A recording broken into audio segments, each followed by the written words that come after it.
Happy Sunday out there, YouTubers. This is Teresa with Tiny Green Adventure. Yes, we are new to YouTube. We are new to Instagram. And what I'm about to talk to you today about the RV life we're about to embark on in the next 3 weeks, we are new to that as well. So a lot of emotions. We're excited, scared, terrified. We're leaving Pittsburgh, Pennsylvania from our 1,100 square foot house to a 192 square foot Class C RV.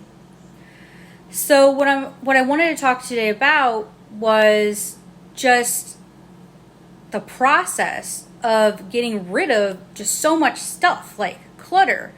And we don't buy a lot of stuff. Like, honestly, a lot of stuff was when about 7 years ago we moved in this house. My mom was like, here's all your crap from college, and totes of stuff. I mean, stuff from like even when I was in grade school. So it's time to get rid of those textbooks from undergrad.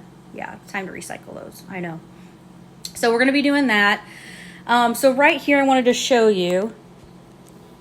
Here's some stuff, like a lot of the stuff, backpacks. I know it just looks like a pile of junk right now, but we plan on taking with us. So like Jeff's really good snowboarding coat, jeans. And so there's pretty good storage space in there, but not like what we have here. So like here we have just like tons of storage, like our drawers. This is like the master bedroom, more storage. And I'm happy to report that most of those drawers, like everything in those drawers, we have donated. But so part of this journey though is not just to remove clutter. It's also, there's like a bunch of stuff going on. So for us, one of the reasons why we're doing this is we want to get back to focus on our family and traveling. And we're planning on doing this for about a year. Fingers crossed that we even make it a year. I know some people try it out and then, it doesn't work out. So the good news is right, we got our RV. We found it in Eureka, Missouri. It's really tough. If anyone is out there, mention in the comments if you're having a really tough time finding an RV. I know, for us, it just took a while. But for us, though, we didn't really want to purchase in the Rust Belt for various reasons, like inspection and just, we have a truck, it just has rust issues. So, and the cool thing was where we purchased it, we were able to share this RV with our family, because where we purchased it in Eureka, Missouri, it was like really close to where I grew up. So we were really excited about that. But it's just been a challenge because we're trying to balance, like for me, leaving my local government job. Jeff started a business, watching Chloe, moving, decluttering. And then we're like, are we going to rent or sell our house? The way the housing market is, put in some comments below if you're trying to sell your house or if you sold it within here in Pittsburgh, things are selling like 7 to 10 days. Like, it's just nuts. So we were looking at that, but then I posted on Zillow and for a rental, and I was like, what am I doing? It was just because renting runs, if you sell your house, it's like a whole nother set of issues, you may have to deal with, like fixing things, right?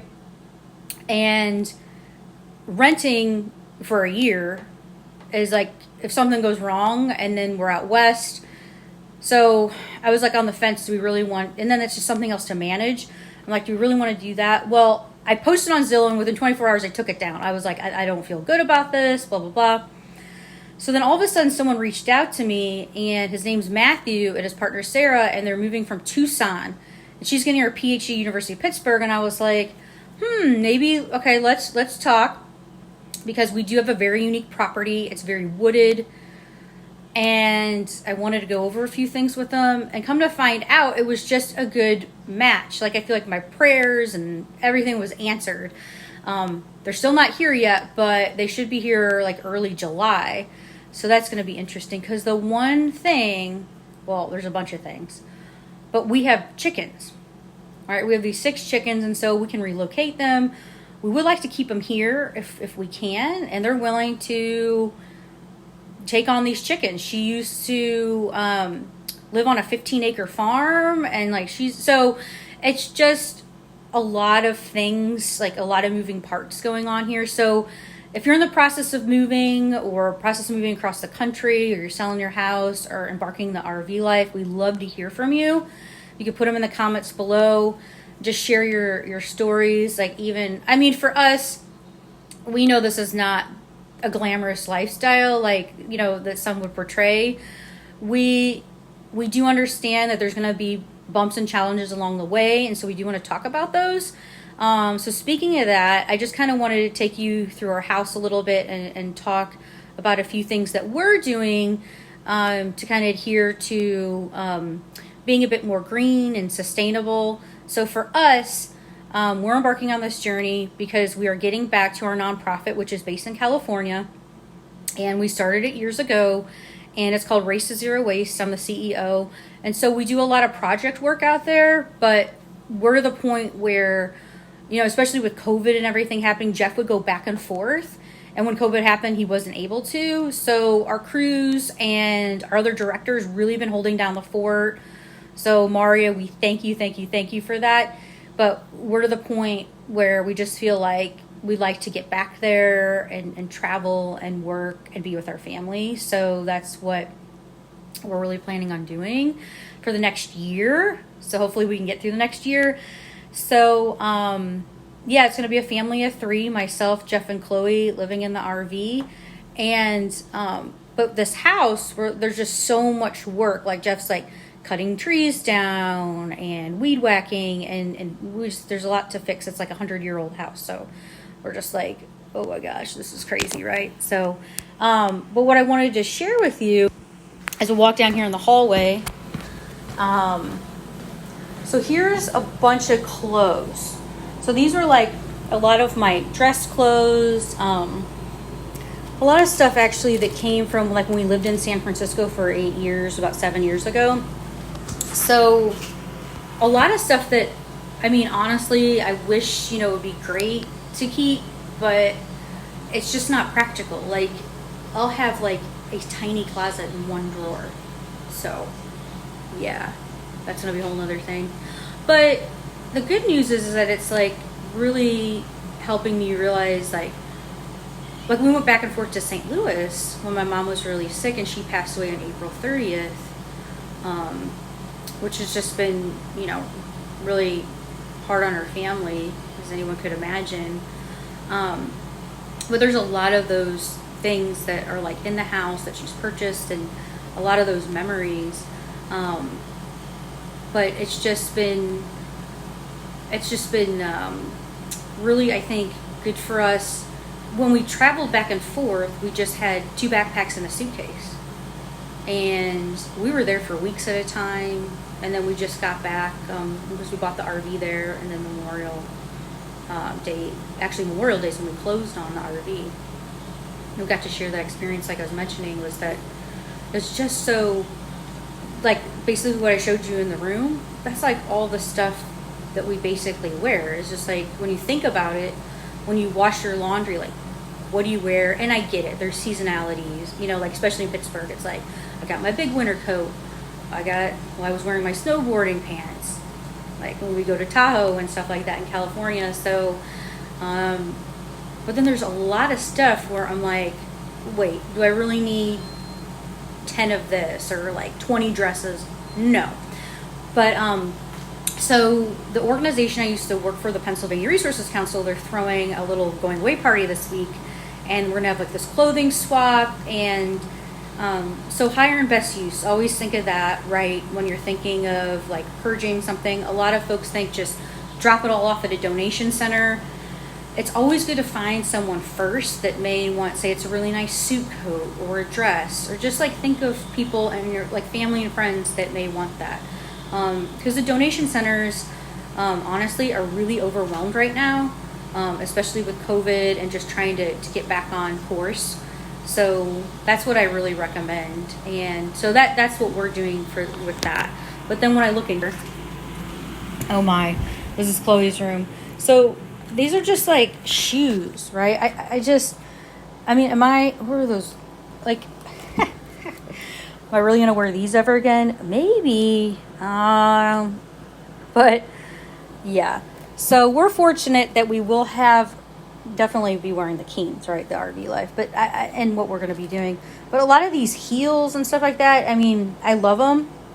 The cool thing is that we will have, more clutter. This is all like this closet's already, there's like hardly anything in it. So that's really great. This is Chloe. But is that we will have a little bit of storage in our mudroom area. So I may keep a couple totes of some stuff that, we do end up coming back, or something that's really sentimental. I can keep in there, and then I don't have to part ways with it. And especially like because we don't have a whole lot of time. So yeah, like just to purge. But like, okay, all these stuffed animals. Some of these were actually mine growing up, like this Dahlia Lolly from the 80s. But, what was really cool yesterday was Chloe ended up probably about 2 or 3 bags of her clothes. So she knows a girl up the street named Layla. And Layla actually, she's a year behind Chloe. So, and she was born in the summer. So it's just been like, even the past couple years, we've been like, when Chloe grows out of her clothes, then we give them to Layla. My mother did purchase a lot of clothes for Chloe, and then there was another couple up the street. They would give Chloe, I think she's 2 years older than Chloe, her clothes. Excuse me. And then there was someone else too along the way. So we've really we haven't bought a lot of clothes for Chloe at all. Like, I actually can tell you on my right hand, like, what we purchased. But yeah, it's just been this really crazy journey. But one thing I wanted to show her is that in our bathroom, it's just when you see these pesky like hotel, shampoos and stuff, and like stuff we've just accumulated over the years. I'm like, let's just use them all. Let's just start over. Like, we don't like to buy a lot of stuff in plastic, but we've just had stuff that was sent from San Francisco a long time ago in boxes. I'm like, this is just nuts, So this is really going to train us to be more minimalist. Chloe, say hi. Hi. She wants a snack. So, but I'm going to let you guys go. I'm going to get Chloe a snack, and we're actually going to be talking. Say bye. Bye. We're going to be doing more videos, more about, how to be, practice a minimalistic lifestyle, and how to be, green on the road. So it's just something that we're really passionate about. And then when we boondock on BLM land, let's just talk about stuff. We know that there's a lot of issues out there right now.